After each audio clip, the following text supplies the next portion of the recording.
ধর্মের নামে একটি দল নির্বাচনী বৈতরণী পার করতে চায় মন্তব্য সালাউদ্দিনের। অন্তর্বর্তী সরকার বিশেষ দলকে ক্ষমতায় বসাতে চায় অভিযোগ ডাক্তার তাহেরের।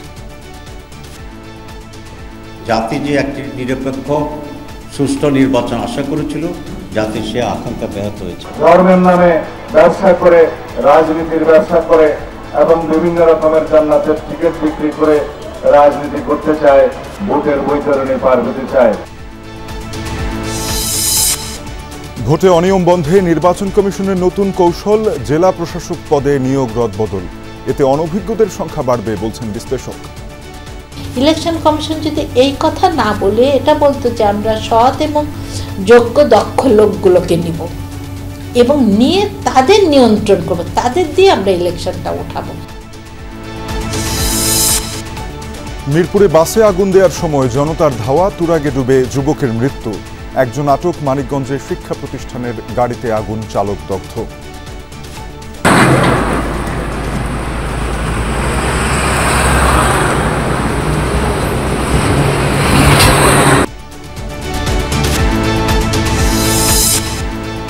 রাজধানীতে উদ্ধার হওয়া খণ্ডিত মরদেহটি রংপুরের ব্যবসায়ীর। পরিবারের দাবি, বন্ধু জারেজ হত্যায় জড়িত, শাহবাগ থানায় মামলা।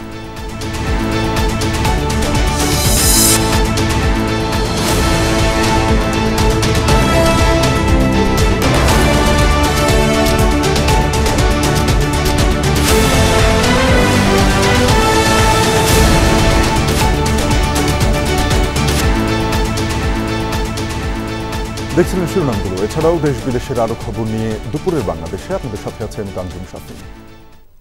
অন্তর্বর্তী সরকার এখন আর নিরপেক্ষ নেই। নির্বাচন নিয়ে যেনতেনভাবে একটি দলকে ক্ষমতায় আনতে কাজ করছে তারা, এমন অভিযোগ করেছেন জামায়াতের নায়েবে আমির ডাক্তার সৈয়দ আব্দুল্লাহ মোহাম্মদ তাহের।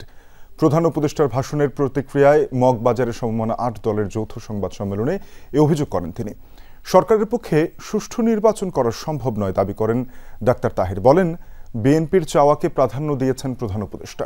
জাতীয় নির্বাচন ও গণভোট কোনোভাবেই একসাথে নয়, তাই আলাদাভাবে গণভোটের তারিখ ঘোষণার আহ্বান জানান এই জামায়াত নেতা। জুলাই সনদ বাস্তবায়নের যে বাধ্যবাধকতা রাখা হয়েছিল প্রধান উপদেষ্টার ভাষণে, সেটা উপেক্ষিত। আগামী রবিবার 8 দলের বৈঠকের পর 5 দফার বিষয়ে নতুন কর্মসূচি দেওয়া হবে জানান জামায়াতের নায়েবে আমির।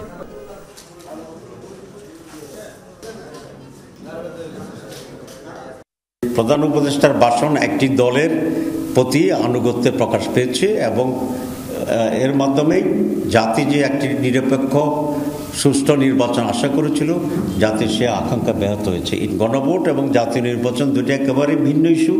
জনগণের স্বার্থেই তো দেশের বাঁচে, সেখানে কিছুটা টাকা খরচ হলো যেটা জাতির জন্য, দেশের জন্য কল্যাণকর, আমাদেরকে সেটা করতে হবে। জুলাই সনদ যেভাবে স্বাক্ষরিত হয়েছে, বিএনপি অক্ষরে অক্ষরে সেটি প্রতিপালনে প্রস্তুত, এমনটাই জানিয়েছেন বিএনপির স্থায়ী কমিটির সদস্য সালাউদ্দিন আহমদ। রাজধানীর শাহবাগে নারী ও শিশু ফোরামের মৌন মিছিল এবং সমাবেশে একথা বলেন তিনি। স্বাক্ষরিত জুলাই সনদের বাইরে চাপিয়ে দেয়া কোনো কিছু জনগণ ও বিএনপি মানবে না বলেও জানান সালাউদ্দিন আহমদ। তবে নির্বাচনের দিন গণভোটের আয়োজনকে স্বাগত জানিয়েছে বিএনপি। তিনি বলেন, গণভোট ও জুলাই সনদ বাস্তবায়নের জন্য সংসদ গঠন জরুরি। অভিযোগ, দেশে একটি দল ধর্মের নামে জান্নাতের টিকিট বিক্রি করে ভোটের বৈতরণী পার করতে চায়। তারা নারীদের কর্মঘণ্টা কমিয়ে অন্দরমহলে বন্দী রাখতে চায়। সালাউদ্দিন আহমেদ বলেন, নারীদের পারিবারিক সামাজিক অধিকার নিশ্চিত করতে চায় বিএনপি। ধর্মীয় গোষ্ঠী একটি ধর্মের নাম ব্যবহার করে যারা রাজনীতি করে, তারা, আমি নাম নিলেও পত্রিকান্তরে আপনারা অবশ্যই জানেন, জুলাই জাতীয় সনদ যেভাবে রচিত হয়েছে, প্রণীত হয়েছে, স্বাক্ষরিত হয়েছে, সেই জাতীয় সনদ আমরা অক্ষরে অক্ষরে প্রতিপালন করার জন্য অঙ্গীকারাবদ্ধ।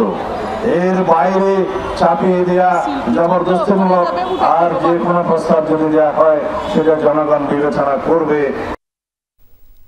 প্রধান উপদেষ্টার ভাষণের পর ফেব্রুয়ারির সংসদ নির্বাচন নিয়ে আর কোনো ধোঁয়াশা নেই বলছেন গণ অধিকার পরিষদের সভাপতি নুরুল হক নূর। সকালে রাজধানীর বিজয়নগরে ভাষণ দিয়ে দলের আনুষ্ঠানিক প্রতিক্রিয়ার কথা বলেন তিনি। নূর বলেন, জাতীয় নির্বাচন ও গণভোট একই দিনে করার উদ্যোগকে স্বাগত জানায় গণ অধিকার পরিষদ। জুলাই সনদ বাস্তবায়ন ইস্যুতে অনেক ভিন্নমত ছিল। প্রধান উপদেষ্টার ভাষণে সব সংশয় কেটে গেছে বলেও জানান তিনি।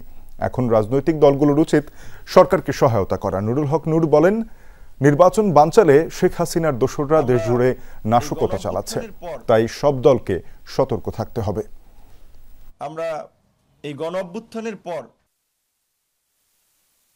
প্রধান উপদেষ্টা ফেব্রুয়ারিতে জাতীয় সংসদ নির্বাচনের কথা পুনর্ব্যক্ত করেছেন, যা সরকার এবং প্রধান উপদেষ্টার নির্বাচনের প্রতি কমিটমেন্টকে আরো পরিষ্কার করেছে। কাজে এই ক্ষেত্রে ফেব্রুয়ারিতে জাতীয় নির্বাচন নিয়ে আর কোনো ধোঁয়াশা নাই, কিন্তু এই নির্বাচন বানচাল হতে পারে, এই নির্বাচন ভণ্ডুল হতে পারে গণ অভ্যুত্থানের অংশীজনদের বিভাজনের কারণে। প্রধান উপদেষ্টা ডক্টর মোহাম্মদ ইউনূসের সঙ্গে সাক্ষাৎ করেছেন যুক্তরাজ্যের আন্তর্জাতিক উন্নয়ন বিষয়ক ব্রিটিশ মন্ত্রী ব্যারোনেস জেনি চ্যাপম্যান। বৃহস্পতিবার সন্ধ্যায় যমুনায় এই বৈঠকটি অনুষ্ঠিত হয়। সাক্ষাতের সময় জাতীয় নির্বাচন, অবৈধ অভিবাসন, রোহিঙ্গা সংকট, বাণিজ্য, বিমান ও সামুদ্রিক খাতে সহযোগিতা সহ বিভিন্ন বিষয় নিয়ে আলোচনা করেন তারা। প্রধান উপদেষ্টা বলেন, আগামী ফেব্রুয়ারিতে নির্বাচন অনুষ্ঠিত হবে, সেটি অবাধ ও অন্তর্ভুক্তিমূলক হবে বলেও জানান ডক্টর মোহাম্মদ ইউনূস। ব্রিটিশ মন্ত্রী চ্যাপম্যান প্রধান উপদেষ্টাকে বলেন, কার্যক্রম নিষিদ্ধ থাকায় আইনিভাবে আওয়ামী লীগের নির্বাচনে অংশ নেওয়ার সুযোগ নেই। এ সময় অন্তর্বর্তী সরকারের নেতৃত্বে ডক্টর ইউনূসের ভূমিকার প্রশংসা করেন ব্রিটিশ মন্ত্রী। রোহিঙ্গাদের মানবিক সহায়তা ও দ্বিপাক্ষিক সহযোগিতা বাড়ানোর বিষয়ে গুরুত্ব দেন দুই নেতা।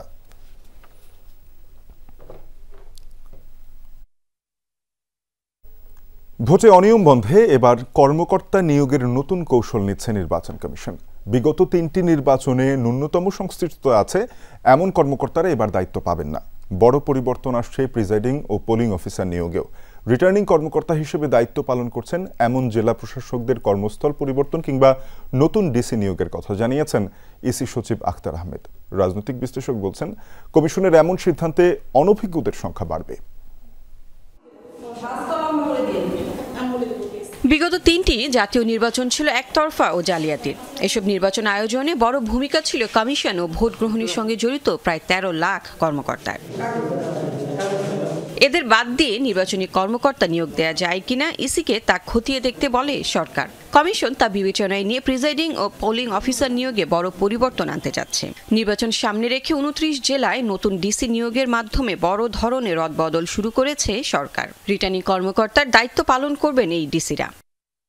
ইসি সচিব জানালেন, বিগত 3 নির্বাচনে ন্যূনতম সংশ্লিষ্টতা ছিল এমন কর্মকর্তারা বাদ পড়বেন, তবে সেটি নির্ধারিত হবে সুনির্দিষ্ট প্রক্রিয়ায়। মনের ভিতরে ঢুকে তো বোঝা মুশকিল যে আপনি কতটুকু ইনভলভ ছিলেন। পারিপার্শ্বিক পরিস্থিতি, পিয়ার রিভিউ, তার রাজনৈতিক পরিচয়, রাজনৈতিক সংশ্লিষ্টতা ইত্যাদি জিনিসগুলো বিবেচনা করে এটা করা হবে।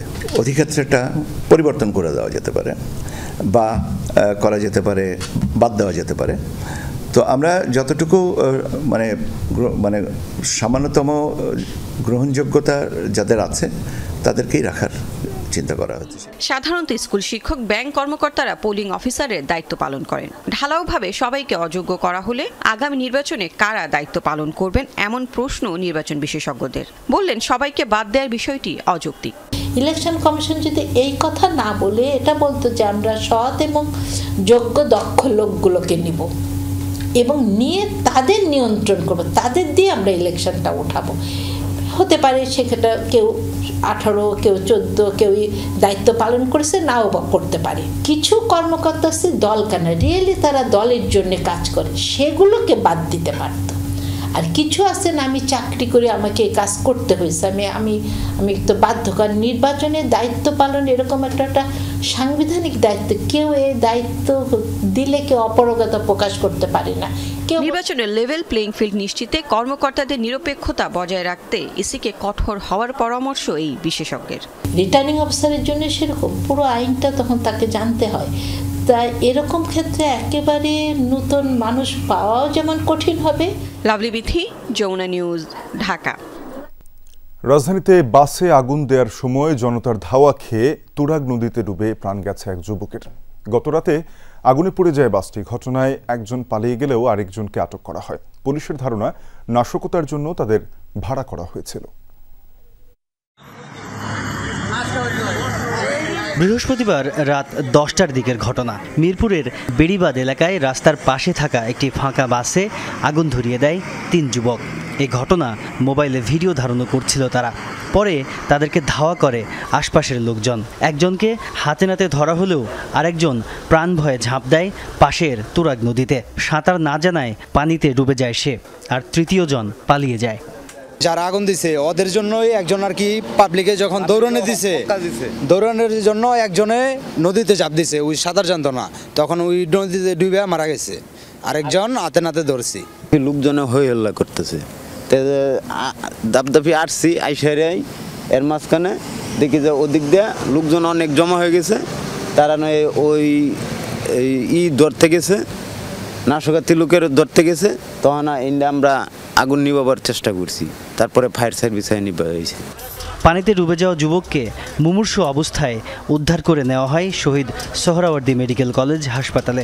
সেখানে কর্তব্যরত চিকিৎসক তাকে মৃত ঘোষণা করেন। পুলিশ জানায় নিহত ব্যক্তির নাম আব্দুল্লাহ সায়াফ।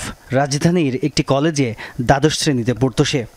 আমরা খাইতে গেছি, খাওয়ার আসার মানে তখনকার শুনছি যে আগুন জ্বলতেছে।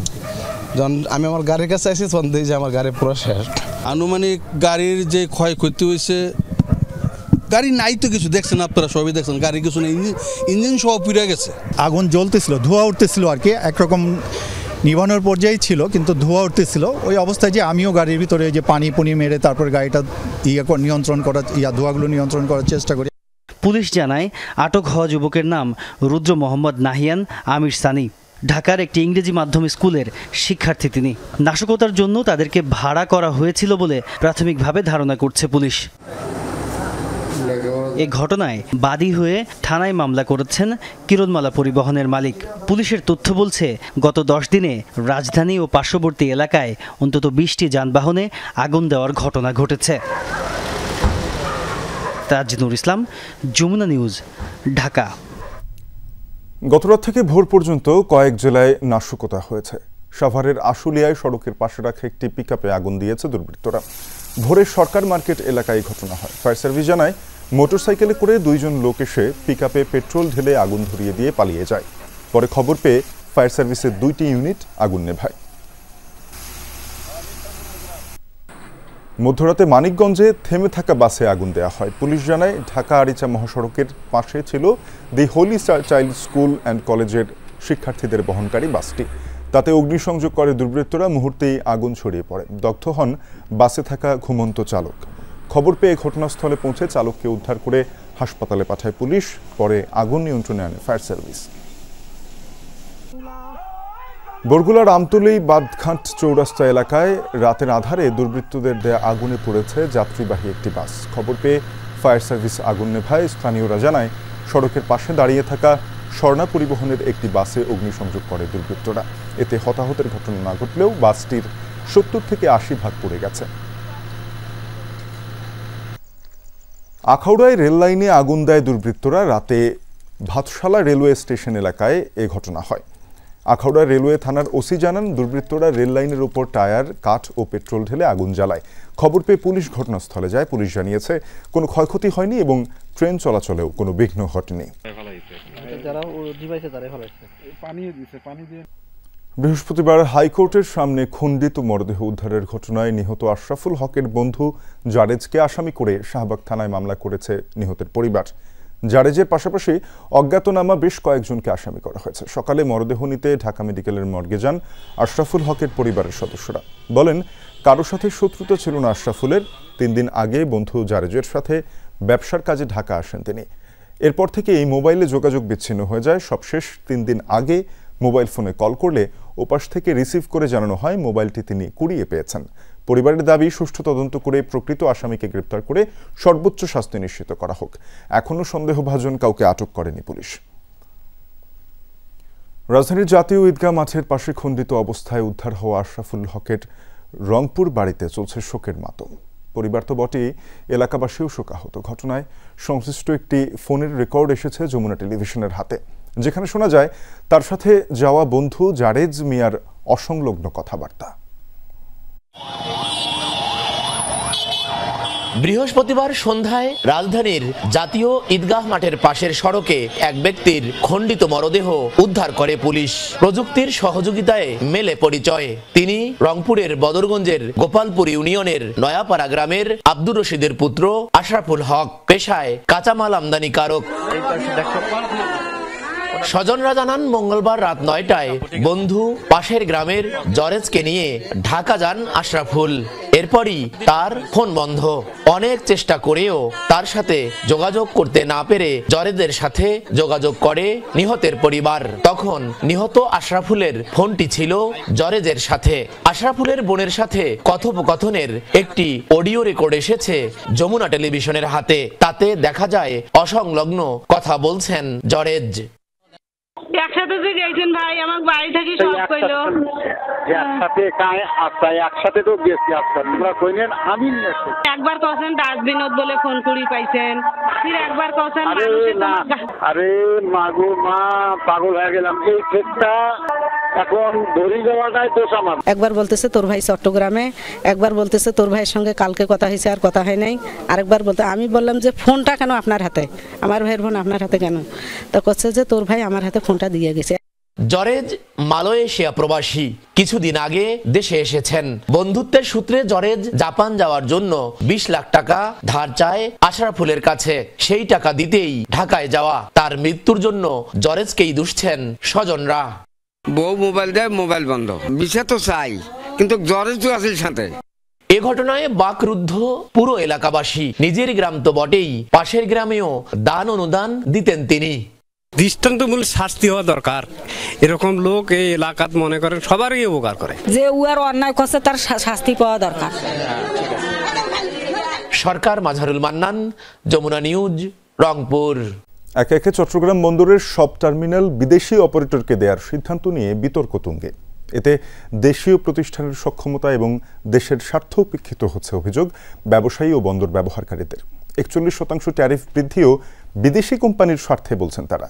টেন্ডার ছাড়া অস্বচ্ছ প্রক্রিয়ায় বিদেশি অপারেটর নিয়োগের যৌক্তিকতা নিয়ে প্রশ্ন তুলেছে প্রায় সব মহল। এর বিরুদ্ধে শ্রমিক কর্মচারীরাও আন্দোলনে। চট্টগ্রাম বন্দরের নিজস্ব অর্থায়নে 2007 সালে নির্মিত হয় new mooring container terminal NCT. চলতি বছরের 6 জুলাই পর্যন্ত পরিচালনার দায়িত্বে ছিল সাইপ পাওয়ারটেক। তাদের সাথে চুক্তির মেয়াদ শেষে 7 জুলাই থেকে 6 মাসের জন্য এটি পরিচালনার দায়িত্ব পায় নৌবাহিনী পরিচালিত চিটাগং ড্রাইডক। প্রথম 3.5 মাসে হ্যান্ডেলিং করেছে 4,01,779 কন্টেইনার। তুলনামূলক চিত্রে স্পষ্ট প্রবৃদ্ধি এবং অগ্রগতি। প্রায় 40% প্রবৃদ্ধি এবং জাহাজের গড় অবস্থান সময় কমার বিষয়টি প্রমাণ করে টার্মিনাল পরিচালনায় দেশীয় প্রতিষ্ঠানগুলোর সক্ষমতা। তারপরও এনসিটি চলে যাচ্ছে বিদেশি অপারেটরদের হাতে। এটি পরিচালনার দায়িত্ব পাচ্ছে সংযুক্ত আরব আমিরাতের ডিপি ওয়ার্ল্ড। ডিসেম্বরেই হতে পারে চুক্তি। দেশীয় সক্ষমতা উপেক্ষা করে লাভজনক টার্মিনাল বিনা দরপত্রে ইজারা দেওয়ার যৌক্তিকতা নিয়ে প্রশ্ন তুলছেন ব্যবসায়ী থেকে শুরু করে প্রায় সব মহল। তৈরি জিনিস, চালু জিনিস আমার এখানে লাভ হচ্ছে, আপনি কেন তাদেরকে ডেকে এনে দিচ্ছেন? তাহলে আমি কম্পিটিটিভ যারা তাদেরকে দেই, আপনি টেন্ডার করেন, টেন্ডার করে আপনি best operator with better price. আমরা সেটা চাই। সচিব মহোদয় বলেন আমি ডিসেম্বরে দিয়ে দেবো, এটা আমার তালুক না। যারা আজকে জেলে আছে তারা তো তাদের পাপের জন্যই আছে। আপনি যদি আপনি মনে করেন যে জেলে যাবেন, আপনি যান, আপনার প্রত্যেক সম্পত্তি আপনি দিয়ে দেবেন। শুধু এনসিটি নয়, পতেঙ্গা কন্টেইনার টার্মিনাল পিসিটিতে বিদেশি অপারেটর কাজ শুরু করেছে। লালদিয়া চরে প্রস্তাবিত নতুন টার্মিনাল এবং 17,000 কোটি টাকায় নির্মাণাধীন বে টার্মিনাল পরিচালনায়ও বিদেশি অপারেটর নিয়োগের সিদ্ধান্ত চূড়ান্ত। এতে দেশের স্বার্থ উপেক্ষিত হওয়ার শঙ্কা দেখছেন বন্দর ব্যবহারকারীরা। এখন বিদেশিরা যদি আরও 4টে টার্মিনালে যদি একই রূপে যদি আপনার নিয়ন্ত্রণহীনভাবে তারা নিজেরা ট্যারিফ করে টাকা নিয়ে যায়, তাহলে তো জিনিসপত্রের দাম বাড়তে বাধ্য এই রেটে। অবশ্যই এটা স্বচ্ছতার মাধ্যমে হওয়া উচিত এবং এটা গ্রহণযোগ্য হওয়া উচিত এবং দেশের স্বার্থে এটাকে অবশ্যই এটা ভালো এবং ভালো অপারেটর এখানে আসা উচিত। আপনি বিদেশি কোম্পানিকে দেওয়ার আগে দেখতে হবে দেশীয় কোম্পানির সক্ষমতা আছে কিনা। দেশীয় কোম্পানি হলে তাহলে আমার দেশের টাকাটাই আলটিমেটলি আমাদের দেশেই থাকবে।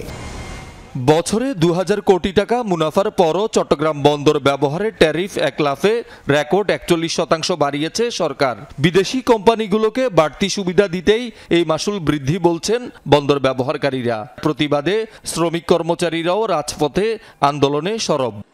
সব কমিশন, অফিসারদের কমিশন, আমলাদের কমিশন, দেশটাকে তারা খাচ্ছে, লুটেপুটে সব দৌড় দেবে জনগণের, শ্রমজীবী মানুষের। স্বার্থটা হচ্ছে আমেরিকা এবং ভারতের। তারা চায় যে বন্দরটা যদি ধ্বংস হয়ে যায়, ভারতের বন্দরগুলো চালু হবে। এনসিটি সংযুক্ত আরব আমিরাত ভিত্তিক অপারেটর ডিপি ওয়ার্ল্ডকে ইজারা দেওয়ার প্রক্রিয়া শুরু হয় 2017-18 সালের দিকে। সে সময় বন্দরে দায়িত্বরত এই কর্মকর্তার মতে তখন এনসিটিতে তাদের নিজস্ব অর্থায়ন এবং ঢাকা চট্টগ্রাম ফ্রেট করিডোর উন্নয়নের শর্ত ছিল।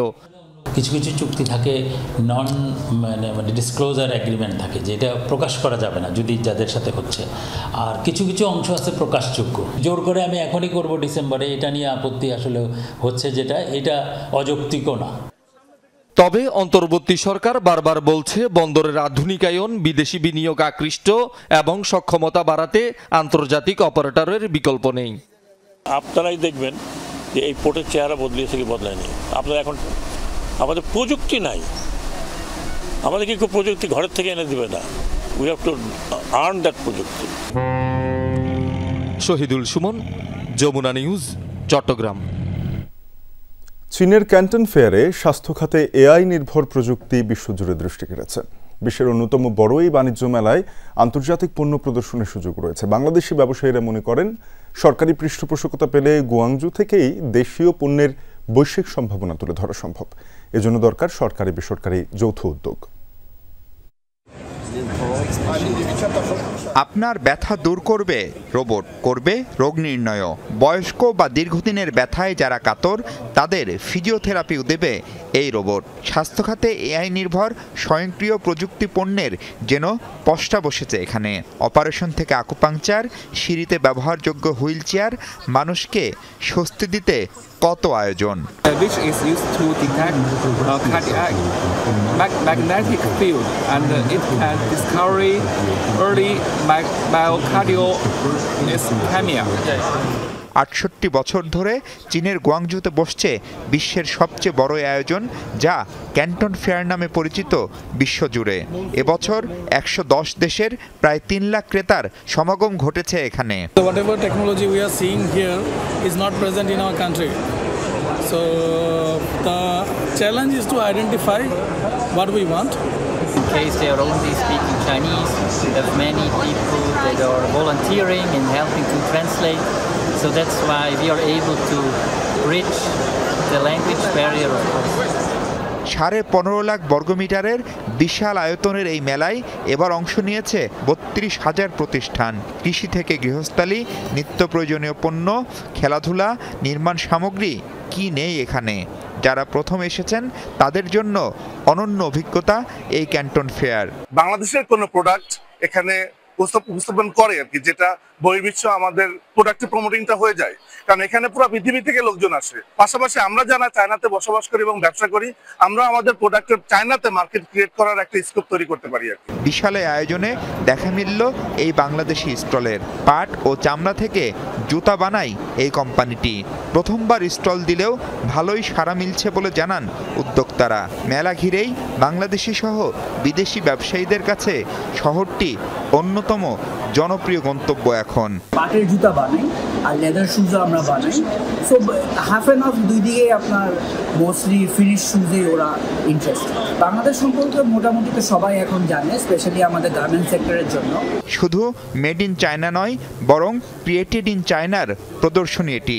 আমদানি রপ্তানিকারকদের সরাসরি যোগাযোগের এই প্ল্যাটফর্ম কাজে লাগাতে ক্যান্টন ফেয়ারে ভিড় জমায় কয়েক হাজার বাংলাদেশি উদ্যোক্তা। আন্তর্জাতিক ব্যবসা বাণিজ্য নেটওয়ার্কের সবচেয়ে বড় ফোরাম হয়ে উঠেছে এই ক্যান্টন ফেয়ার।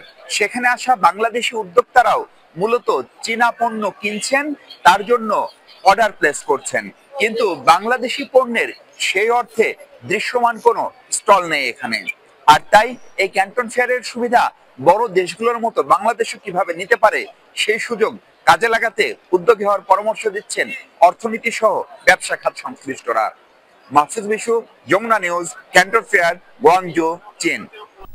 কিছুদিন আগেও স্বস্তি দিয়েছে সবজির বাজার। ধারণা ছিল দাম আরও কমবে, কিন্তু এখন উল্টো চড়া দাম। ব্যবসায়ীদের দাবি, কয়েকদিনের বৃষ্টিতে সবজি নষ্ট হয়েছে। একই অবস্থা দেশের উত্তর আর দক্ষিণ পূর্বাঞ্চলে। পেঁয়াজের বাজার ঊর্ধ্বমুখী। বিস্তারিত জানাচ্ছেন সহকর্মীরা। 2 সপ্তাহ আগে শীতের সবজির দাম নিয়ে যে কিছুটা স্বস্তির আভাস পাওয়া যাচ্ছিল, সেটি কিন্তু হঠাৎ করে থমকে গিয়েছে। কেন সেই ব্যাখ্যা কারো কাছ থেকেই পাওয়া যায়নি। সবাই বেশি দামে কিনে বেশি দামে বিক্রি করছেন, কিন্তু এই মুহূর্তে ছুটির দিনে কারওয়ান বাজারের বাস্তবতা হচ্ছে, যেই শিম 50 থেকে 60 টাকা কেজি দরে বিক্রি হয়েছে, সেটির দাম হঠাৎ করে আবার 100 টাকা হয়ে গিয়েছে। এবং এই মুহূর্তে 80 টাকা কেজি হাঁকা হচ্ছে বরবটি এবং বেগুনের দাম, লেবুর দাম নতুন করে বেড়ে গিয়েছে। ব্যবসায়ীদের কাছে প্রশ্ন করেছিলাম, হঠাৎ কি হলো? এটি কি আসলে গত কয়েকদিনের রাজনৈতিক অস্থিতিশীলতার ধাক্কা কিনা? তারা বলেছেন না, সার্বিকভাবে দুর্যোগ কিছুদিন আগে গিয়েছে, টানা বৃষ্টি হয়েছে, সেটির একটি ধাক্কা এই মুহূর্তে সবজি বাজারে এসেছে বলে তারা মনে করছেন। বৃষ্টির কারণে কিছু সবজি নষ্ট হয়েছে। এখন হয়তো না, যদি খরা থাকে তাহলে আগামী সপ্তাহের দিকে ইনশাল্লাহ পরিপূর্ণ হওয়ার সম্ভব। ক্রেতাদের এখন বড় দুশ্চিন্তার নাম পেঁয়াজ, কেননা আপাতত এটি নিয়ে কোনো সুখবর নেই। আমদানিরও কোনো সঠিক তথ্য পাওয়া যাচ্ছে না। 100 থেকে 110 টাকা দাম হাঁকা হচ্ছে। অন্যদিকে 2-3 দিনের বৃষ্টির কারণে সবজির দাম এতটা বাড়তে পারে কিনা তা নিয়েও প্রশ্ন তুলছেন তারা। পেঁয়াজের দাম বাড়তি, তাছাড়া সব জিনিসের সবজির দাম বাড়তি। পাইকাররা বলে যে পরিবহন সমস্যা, সরবরাহ কম থাকার কারণে বাজার বাড়ছে। তাদের আর কোনো কথা নাই। তার একটা কথাই, পেঁয়াজ আছে গৃহস্থের কাছে এখন, কিন্তু পেঁয়াজের বাজার কমতেছে না। লক্ষ্মীপুরের খবর জানতে চলে যাচ্ছি আমাদের সহকর্মী আনিস কবিরের কাছে। লক্ষ্মীপুর জেলায় বর্তমানে সবজির বাজার কিন্তু একদম বেশি দাম দেখা যাচ্ছে। সিম বলেন, আলু বলেন, ফুলকপি বলেন, সকল কিছুর দাম কিন্তু বাড়তি দেখা যাচ্ছে। বিক্রেতারা বলছেন যে তারা কৃষকের কাছ থেকে অতিরিক্ত দাম দিয়ে কিনতে হচ্ছে। আমরা বেশি দিয়ে কিনতে হয়, বেশি বিক্রি করা দরকার। সারটার দাম একটু বৃদ্ধি, এই কারণে সবজির দাম বেশি। ক্রেতারা বলছেন যে তারা বেশি দাম দিয়ে কিনতে হচ্ছে। এই বিষয়ে প্রশাসনের পক্ষ থেকে যদি একটু মনিটরিং করা হয়, তাহলে কিন্তু সবজির দাম কিন্তু আরো নিয়ন্ত্রণে চলে আসবে। 250 গ্রাম টমেটো নিতে হয়েছে, যেহেতু মূল্য বেশি হওয়ার কারণে এখানে আমরা 100 টাকা করে টমেটো নিচ্ছে বা 120 টাকা চাচ্ছে অনেকে। সাধারণ মানুষের কিন্তু এইসব সবজি বাজার এসে কিন্তু না বিশ্বাস উঠে যাচ্ছে। বাজার মনিটরিং বাড়ানো উচিত। উত্তর অঞ্চলে চলে যাচ্ছি এখন নওগাঁ জেলার শফিক চটনের কাছে। চটন, ধন্যবাদ আপনাকে। ঋতু বদলের পালায় এখন হেমন্তকাল, শীতকালীন সব ধরনের শাকসবজি বাজারে এসেছে। কিছুটা সরবরাহ বেড়েছে, কোনো সবজি 80 টাকার নিচে মিলছে না। বেশ অস্বস্তিতে ক্রেতারা। ভালোভাবে খেতে পারতেছি না, যেটাই আসি সেটাই মনে করেন যে প্রত্যেক দিন দিনের পর দিন বাড়তেই আছে, কমতেছে না। সবটি দাম বেশি। যতই শীত নামছে ততই সবজির দাম কমার কথা, কিন্তু এখন তুলনামূলকভাবে আরো বৃদ্ধি হচ্ছে। পণ্যের দাম বাড়ার পেছনে নানা অজুহাত দিচ্ছেন ব্যবসায়ীরা। প্রয়োজন হয়তো বাজার দেখা যাচ্ছে 20 মন, সেখানে আমদানি হচ্ছে 7 মন, 5 মন, 10 মন। গত বছর এই টাইমে কই বিক্রি হচ্ছে আপনার 20 টাকা 25 টাকা পিস, এবছর একটু বেশি। এই ছিল সবজি বাজারে আমার কাছে সব শেষ।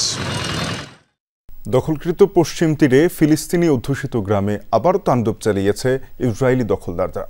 আগুন দিয়েছে স্থানীয় মসজিদে, পড়ে গেছে কোরআন শরীফ সহ স্থাপনাটির একাংশ। নবীকে অবমাননা করে বর্ণবাদী স্লোগান লেখা হয়েছে দেয়ালে। ধর্মীয় স্থানে হামলার ঘটনায় তোলপাড় হয়েছে আন্তর্জাতিক মহলেও। গভীর উদ্বেগ প্রকাশ করেছে জাতিসংঘ। একই দিন অঞ্চলটির অন্যান্য স্থানে আইডিএফের অভিযানে প্রাণ গেছে 2 ফিলিস্তিনি শিশুর। পুড়েছে দেয়াল, ছাই হয়েছে পবিত্র কোরআন শরীফ। ইসরায়েলিদের দেয়া আগুনে জ্বলেছে পশ্চিম তীরের হাজা হামিদ মসজিদ, যা দেইর ইস্তিয়া গ্রামের মুসলিমদের অন্যতম প্রধান ইবাদত কেন্দ্র। বৃহস্পতিবার এই মসজিদটিতে তাণ্ডব চালায় অবৈধ বসতি স্থাপনকারী ইসরায়েলিরা। দাহ্য পদার্থ ঢেলে প্রবেশপথে দেয়া হয় আগুন। মসজিদের ভেতর ছড়িয়ে পড়ার আগেই স্থানীয়দের চেষ্টায় দ্রুত নিভিয়ে ফেলা হয় আগুন। তবে স্থাপনাটির বেশ কিছু অংশ পুড়ে যায় এরই মধ্যে। এ সময় মহানবীকে অবমাননা করে নানা বর্ণবাদী স্লোগান লেখা হয় মসজিদের দেয়ালে। এই হামলা ফিলিস্তিনি জনগণের বিরুদ্ধে দখলদারদের ঘোষিত যুদ্ধ। এই আক্রমণ উপাসনালয় ও মসজিদের পবিত্রতা লঙ্ঘন করেছে। মসজিদের দেয়ালে লেখায় আমাদের নবীকে অবমাননা করা হয়েছে। সম্প্রতি ফিলিস্তিনের পবিত্র ঘোষিত স্থানগুলোই ইসরায়েলি দখলদারদের এ ধরনের হামলা বেড়েছে। মানবাধিকার সংস্থাগুলোর তথ্য বলছে, গেল মাসেই 250 বারেরও বেশি ইসরায়েলি দখলদারদের হামলার শিকার হয়েছে ফিলিস্তিনিরা। পশ্চিম তীরে ইসরায়েলি সেটেলারদের মসজিদে আগুন দেবার ঘটনায় আমরা গভীরভাবে মর্মাহত। উপাসনালয়ের উপর এ ধরনের আক্রমণ সম্পূর্ণভাবে অগ্রহণযোগ্য। আমরা পশ্চিম তীরে ফিলিস্তিনিদের এবং তাদের সম্পত্তির উপর ইসরায়েলি বসতি স্থাপনকারীদের হামলার নিন্দা জানিয়েছি এবং ভবিষ্যতেও করব। এদিকে গাজায় যুদ্ধবিরতি চললেও পশ্চিম তীরে থেমে নেই ইসরায়েলি বাহিনীর অভিযান। উত্তর পশ্চিম জেরুজালেমের আল কুবেইবা শহরে বুলডোজার দিয়ে পার্ক করিয়ে দিয়েছে ইসরায়েলি বাহিনী। হেবরনে তল্লাশির সময় আইডিএফ এর গুলিতে প্রাণ হারায় 2 শিশু। একই দিন অভিযানে গ্রেফতার করা হয় 40 ফিলিস্তিনিকে। অনিক রহমান, যমুনা নিউজ। অনুষ্ঠিত হলো Aftabnagar 10K run. Aftabnagar runners আয়োজিত এই কমিউনিটি রানের লক্ষ্য সব বয়সী মানুষকে দৌড়ের প্রতি উৎসাহিত করা। অভিজ্ঞ ও নতুন দৌড়বিদদের পাশাপাশি শিশুদের জন্য ছিল মজার আয়োজন। ছোট বড় সবার অংশগ্রহণে ইভেন্ট পরিণত হয় মিলন মেলা। এতে মিডিয়া পার্টনার ছিল যমুনা টেলিভিশন। হেমন্তের স্নিগ্ধ সকাল, শীতকে আহ্বান জানানো ভোরে আফতাবনগরের বরৈতলায় হাজির একদল স্বাস্থ্য সচেতন মানুষ। সূর্য আড়মোড়া ভাঙার আগেই শুরু দৌড়। আফতাবনগর রানার্সের এটি প্রথম ইভেন্ট যেখানে 3 ক্যাটাগরিতে দৌড়েছেন 650-র বেশি মানুষ। বাক থাকার কারণে মনে হচ্ছিল যে একটু বেশি টাইম লাগতে পারে বা ছোট ট্র্যাক, অনেক বেশি রানার, সো ডিস্টারবেন্স হতে পারে, বাট ভলান্টিয়ার সাপোর্টও ভালো ছিল। আমার কাছে মুহূর্তটা অনেক ভালো লাগছে এবং আয়োজক কমিটি ও বিভিন্ন পয়েন্টে হাইড্রেশন পয়েন্টটা ছিল, এটা আমার অনেক ভালো লাগছে। এই বছর থেকে শুরু করছি 5 কিলো, 7.5 কিলো এবং 10 কিলো। আজকে টাইমিং নিয়েছি 1 ঘন্টা 7 মিনিট। আমি 10 কিলো দেওয়ার পরে আমার মনে হলো যে না, আমি ঠিক আছি, সামনের দিকে আরও অব্যাহত রাখবো। ছোট মনিদের দৌড় ছিল ইভেন্টের সবচেয়ে মজার অংশ। 1 কিলোমিটার ক্যাটাগরিতে দৌড়াতে ভোর থেকেই তারা ছিল উদ্গ্রীব। দৌড় শেষ করেছি, মেডেল পেয়েছি, ভালো লাগছে। যখন এই রানটা শেষ করলাম তখন না এই মেডেলটা পেলাম। সকালবেলা দৌড়াতে এসেছিলাম, দৌড়ানো শেষ করে এসেছি, এখন অনেক ভালো লাগছে। অ্যাকচুয়ালি 40 মিনিটসের কভারিং করতে পারছি এবং আমি সেটা শুনে অনেক ভালো লাগলো যে আমি 37 মিনিটে করতে পেরেছি। ছোট বড় সবাই একটু টুকটাক হাঁটাহাঁটির মধ্যে থাকি, তো ওদেরকেও আনলাম, ওরাও দেখুক শিখুক, তাহলে ওদের মধ্যে ওই ব্যাপারটা থাকবে। প্রতিটি ক্যাটাগরিতে গান টাইমিংয়ের ভিত্তিতে বিজয়ী নির্ধারণ করা হয়। ওপেন ক্যাটাগরিতে শীর্ষ 5 এবং ভেটেরান ও কিডস ক্যাটাগরিতে শীর্ষ 3 জন পায় পুরস্কার। স্থানীয় কমিউনিটিতে দৌড়ের সংস্কৃতি ছড়িয়ে দিতে সামনের দিনে আরও বড় পরিসরে আয়োজন করার কথা জানান আয়োজকরা। আমি রান করি এই কারণে যে আমি সুস্থ থাকার জন্য। আমি যদি সুস্থ থাকি, আমি চাইবো যে আমার পরিবার সুস্থ থাক, আমার ছেলেমেয়েরা সুস্থ থাক। তো এই কারণেই আমি চাই যে আমার ছেলেমেয়েরা তারা রান করুক। আমাদের লিমিটেড একটা টার্গেট ছিল যে এই টার্গেটের মধ্যে আমরা চেষ্টা করব যারা আসবে তাদেরকে আমাদের সর্বোচ্চ আন্তরিকতা দিয়ে আমরা ভালো একটা ট্র্যাকে যাতে দৌড়াতে পারে এই অভিজ্ঞতাটা দেওয়ার জন্য। শেষ অংশে বরৈতলা মাঠে আয়োজন করা হয় পুরস্কার বিতরণের। বিভিন্ন ক্যাটাগরিতে বিজয়ীদের হাতে ক্রেস্ট ও প্রাইজ মানি তুলে দেন আমন্ত্রিত অতিথিরা। তাজনুর ইসলাম, যমুনা নিউজ, ঢাকা।